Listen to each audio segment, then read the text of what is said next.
Sebuah kisah mahakarya terbaik dari S.H. Mintarja yang sangat populer di masanya, berlatar belakang kerajaan Singasari. Dengan bangga kami persembahkan kepada sahabat Permata TV tercinta semuanya dengan judul Kisah Pelangi di Langit Singasari. Pada kesempatan yang sangat baik ini, kita masuk pada episode yang ke-21. Selamat menikmati.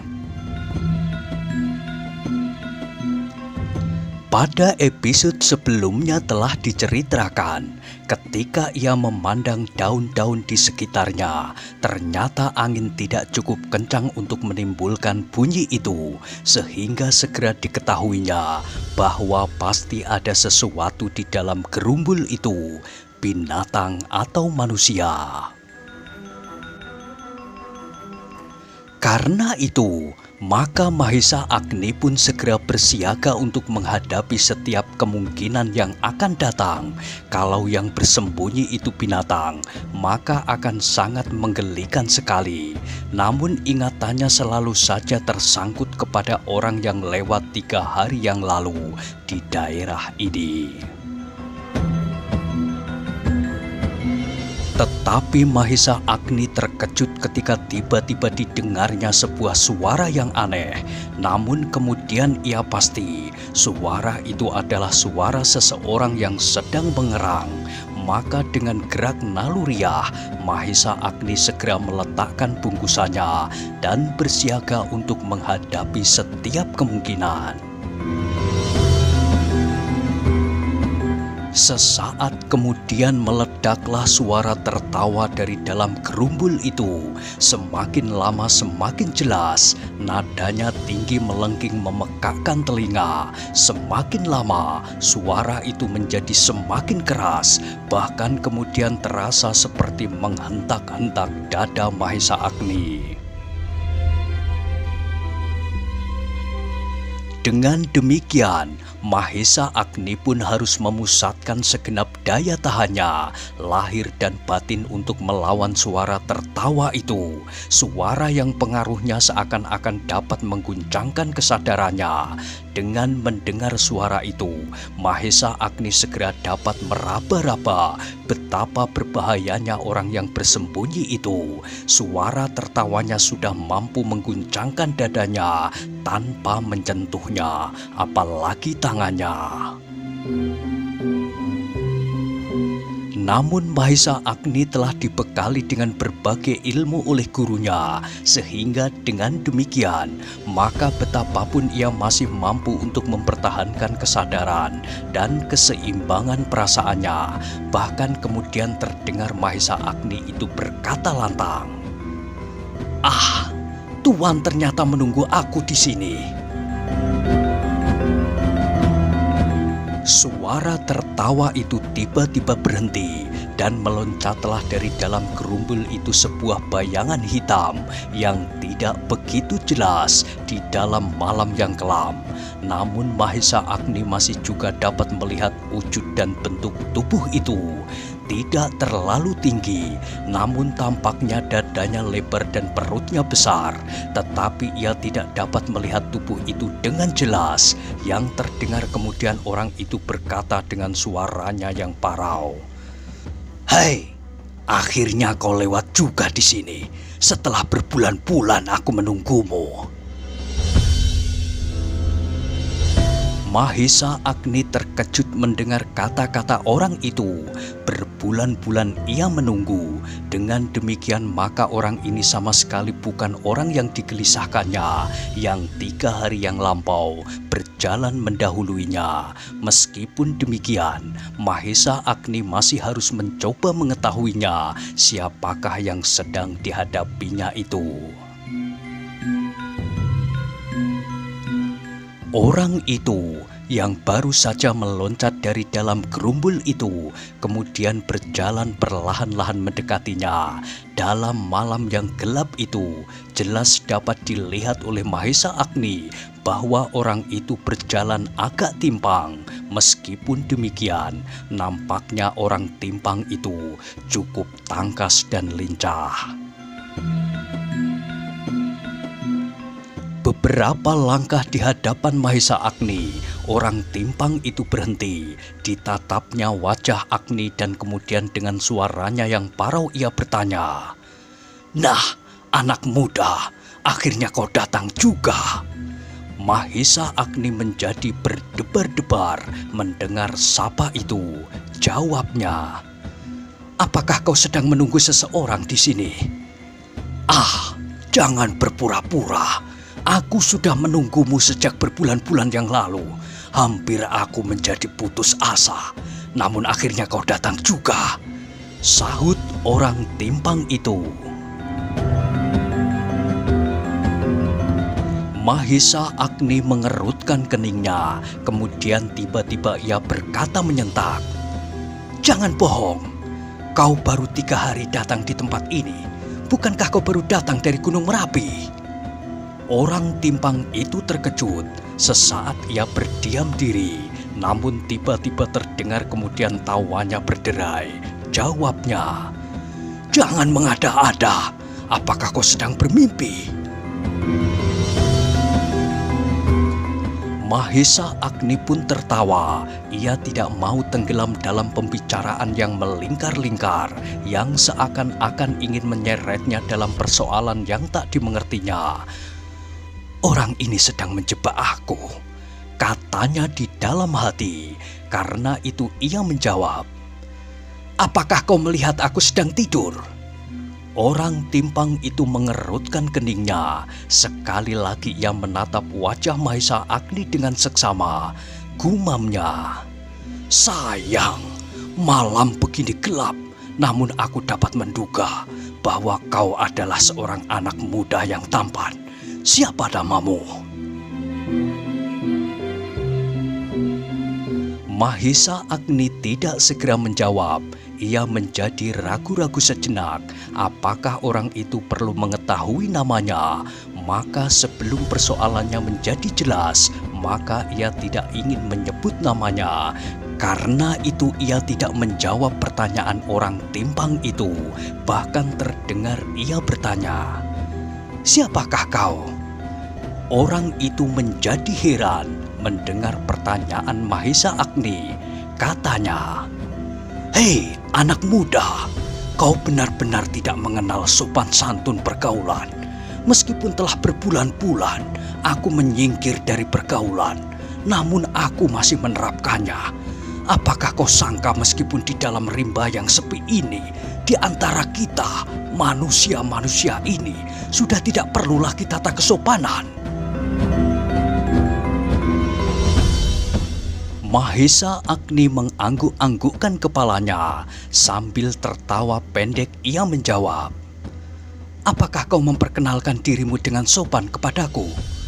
Apakah suara tertawamu itu pun menunjukkan tata pergaulan orang-orang yang beradab? Kisanak, aku telah mencoba menyesuaikan diriku dengan caramu menyambut kedatanganku." Terdengar orang timpang itu menggeram. Suaranya yang parau menjadi semakin parau. Dalam keremangan malam itu, semakin lama Mahesa Agni menjadi semakin jelas melihat wajah orang timpang itu. Wajahnya pun agaknya telah berkerut-kerut dan beberapa bagian tampaknya telah menjadi cacat.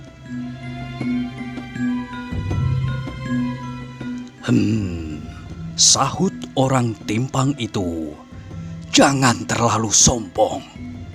"Tidak," jawab Mahesa Agni. "Pertemuan kita adalah pertemuan yang aneh. Apakah dalam pertemuan yang demikian kau perlu mengenal namaku? Kalau kau merasa bahwa kedatangan seseorang yang telah kau tunggu-tunggu, maka aku sangka kau telah mengenal aku." "Kau memang pandai berbicara, anak muda," berkata orang timpang itu. Tetapi kepandaianmu berbicara belum mencerminkan kejantananmu. Meskipun aku yakin bahwa kau pasti bukan orang kebanyakan, ternyata kau telah berani menempuh perjalanan ini. Nah, sekarang katakan apa perlumu? Bertanya Mahisa Agni. Tiba-tiba kembali orang itu terkejut. Sesaat ia berdiam diri, namun kemudian ia menjawab. Kau belum menjawab. Siapa namamu? Pertanyaanmu tak akan kujawab. Kau pun menyembunyikan beberapa persoalan. Kau sama sekali belum lama berada di daerah ini. Kenapa kau katakan telah berbulan-bulan? Aku memang telah berbulan-bulan berada di tempat ini. Ketahuilah, orang yang kau katakan, yang datang 3 hari yang lampau ke daerah ini dan datang dari Gunung Merapi itu, selamanya tidak akan kembali lagi. Dada Mahisa Agni berdesir mendengar jawaban itu. Matanya tiba-tiba menjadi semakin tajam, memandang wajah orang timpang yang menyeramkan ini. Dan tiba-tiba saja Mahisa Agni telah bersiap menghadapi setiap kemungkinan. Yang terdengar kemudian ia bertanya, "Kemana orang itu?" "Orang itu pun terlalu sombong seperti kau. Ia tidak mau menyebut namanya. Selain asalnya itu dari Gunung Merapi. Nah, sekarang tak seorang pun yang tahu mayat siapakah yang telah terapung-apung di rawa-rawa itu." "Orang itu kau bunuh?" "Ya, ia menjengkelkan sekali seperti kau." "Hanya karena itu sudah cukup alasan bagimu untuk membunuh?" "Tentu, orang itu tidak mau menjawab pertanyaanku. Karena itu, aku menyangka bahwa orang itulah yang aku tunggu-tunggu selama ini. Namun, akhirnya setelah orang itu mati, ternyata yang aku cari tak ada padanya." Mahisa Agni menarik nafas dalam-dalam. Orang ini agaknya benar-benar orang yang telah menjadi buas. Namun ia masih bertanya, "Apakah sebenarnya yang kau cari?" "Baik, aku akan memberitahukan kepadamu. Tetapi kalau kau bersikap seperti orang Gunung Merapi itu, kau pun akan mengalami nasib yang sama." Orang itu berhenti sejenak dan tiba-tiba saja ia bertanya, "Kau datang dari mana?"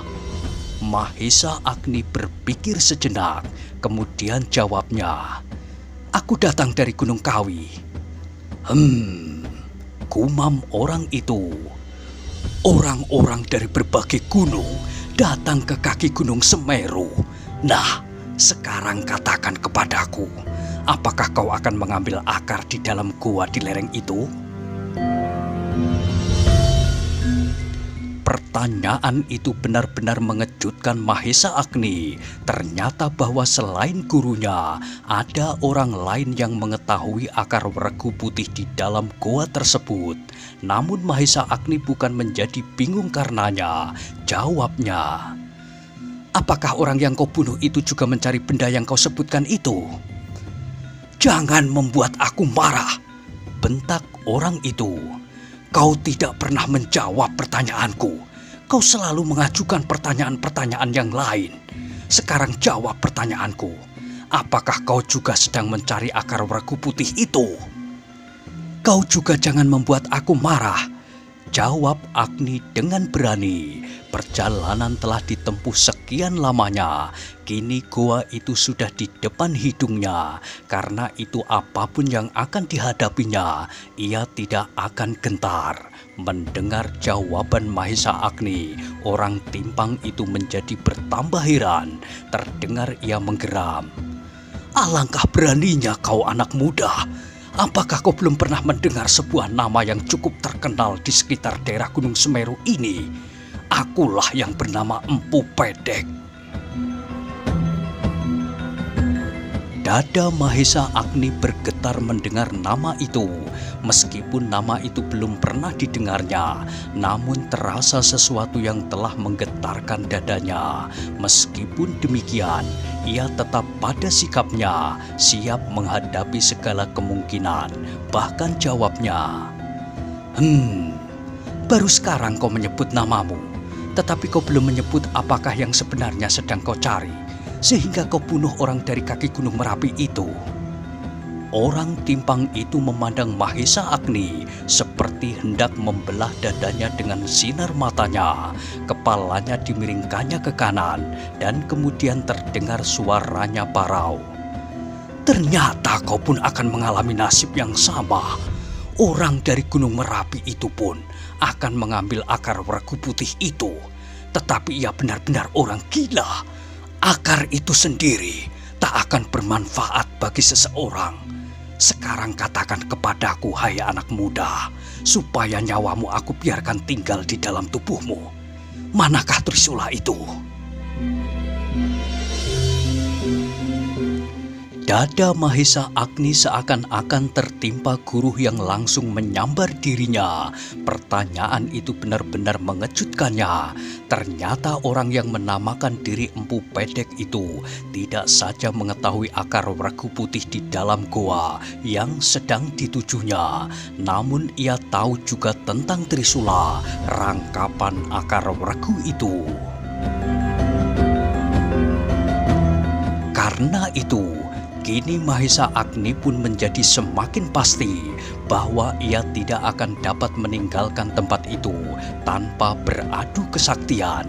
Karena itu maka segera diaturnya perasaannya, disiapkannya segala ilmu yang telah dimilikinya untuk menghadapi setiap kemungkinan. Tidak mustahil bahwa Empu Pedek ini adalah seorang yang sakti, dan ia sama sekali tidak dapat menduga apakah ia akan mampu untuk menahan kemarahan orang timpang itu. Namun betapapun juga Mahesa Agni pantang surut, telah banyak bahaya yang diatasinya di sepanjang perjalanan. Namun ia sadar bahwa bahaya kali ini jauh lebih berarti dari segenap rintangan yang pernah ditemuinya. Karena Mahesa Agni tidak segera menjawab, maka kembali terdengar suara parau Empu Pedek. "Hai anak muda, manakah Trisula itu?" Mahesa Agni mengerutkan keningnya. Dengan lantang ia menjawab, "Ternyata bukan aku yang sedang bermimpi, tetapi kau." "Setan!" sahut orang itu. Suaranya yang parau itu bergetar. Mahesa Agni merasakan betapa orang timpang itu mengendalikan kemarahannya. Katanya, "Anak muda, bagimu akan berakibat sama. Kau pasti akan kehilangan Trisula itu, hidup atau mati." "Trisula apakah yang sedang kau katakan itu?" "Jangan bohong seperti orang Gunung Merapi itu. Kau pasti memiliki sebuah Trisula kecil yang berwarna kekuning-kuningan. Kalau tidak, tak akan kau cari akar regu itu." "Apakah orang dari Gunung Merapi itu juga berbohong?" Orang itu mengerutkan keningnya, kemudian sambil membentak ia berkata, "Apa pedulimu? Orang itu telah mati." "Dan Trisula itu tak ada padanya?" potong Mahesa Agni. "Karena itu pasti ada padamu. Kau akan membuat kesalahan untuk kedua kalinya. Aku tidak membawa Trisula itu," jawab Mahesa Agni. Mata orang timpang itu tiba-tiba saja menjadi liar.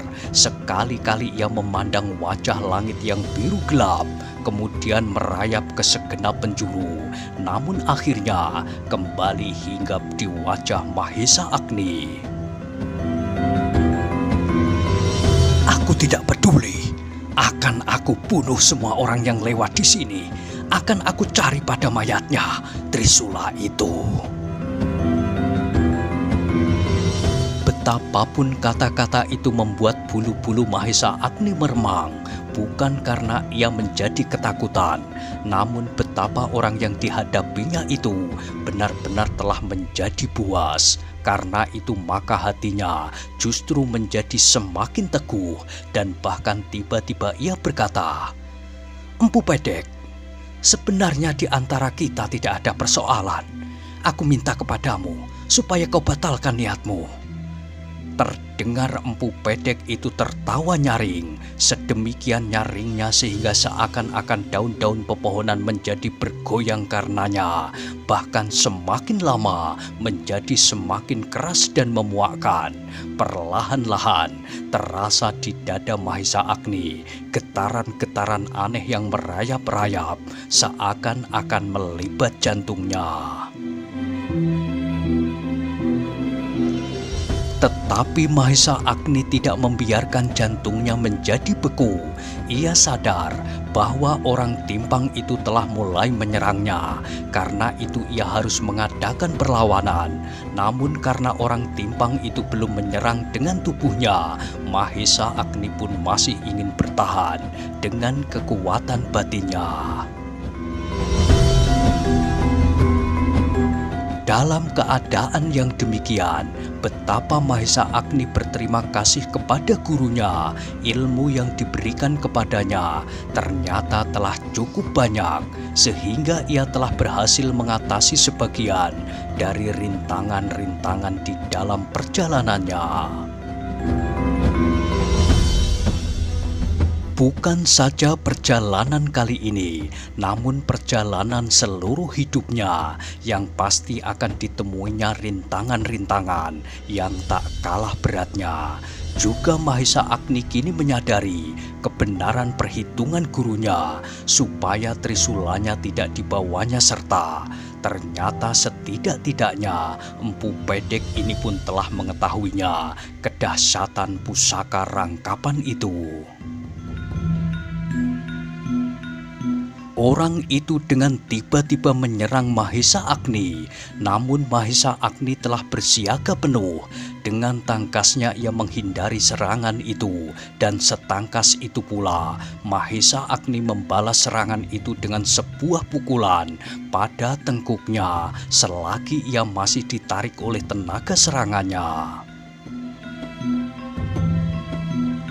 Namun orang itu pun cekatan pula. Dengan cepat ia merendahkan tubuhnya, meskipun kemudian ia harus berguling sekali, tetapi dengan lincahnya ia melenting berdiri tegak, bahkan sudah siap pula dengan serangan-serangannya. Sekali lagi, Mahesa Agni melihat jari-jari tangan orang itu mengembang, seperti hendak mencengkeram. Dan sekali lagi Mahesa Agni melihat orang itu dengan kasarnya menyerangnya dengan satu terkaman.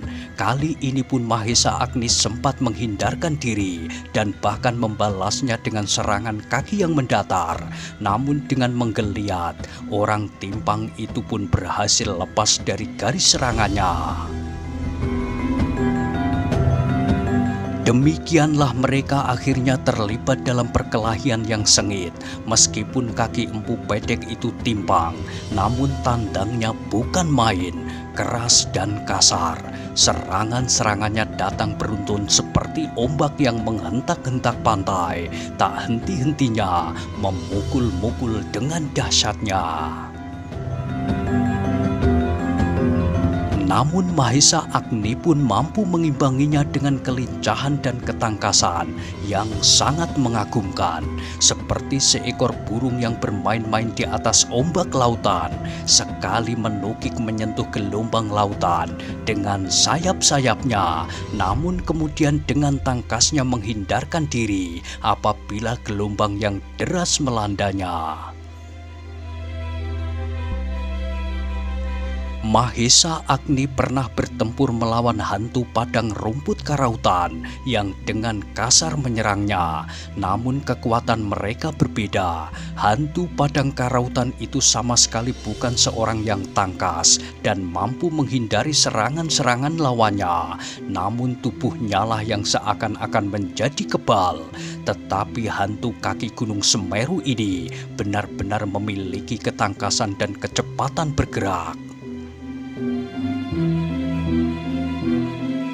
Namun kekuatannya tidak sebesar hantu karautan. Sekali-sekali apabila kekuatan mereka berbenturan, maka Empu Pedek itu pun terdorong surut, meskipun Mahesa Agni pun tergetar pula. Tetapi sekali-kali Mahesa Agni mendengar orang timpang itu berdesis menahan sakit, seperti dirinya yang kadang-kadang harus menyeringai oleh sengatan-sengatan tangan orang timpang itu. Perkelahian itu semakin lama menjadi semakin dahsyat.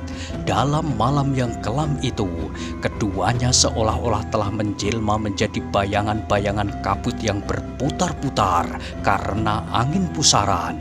Masing-masing melihat lawannya dari arah yang membingungkan. Meskipun mereka berdua kadang-kadang terpelanting pula, terbanting di atas tanah yang lembab itu. Meskipun mereka masing-masing telah berkelahi dengan segenap tenaga, namun tak seorang pun di antara mereka yang mengalahkan lawannya. Orang timpang itu ternyata bertenaga sekuat tenaga seekor harimau belang.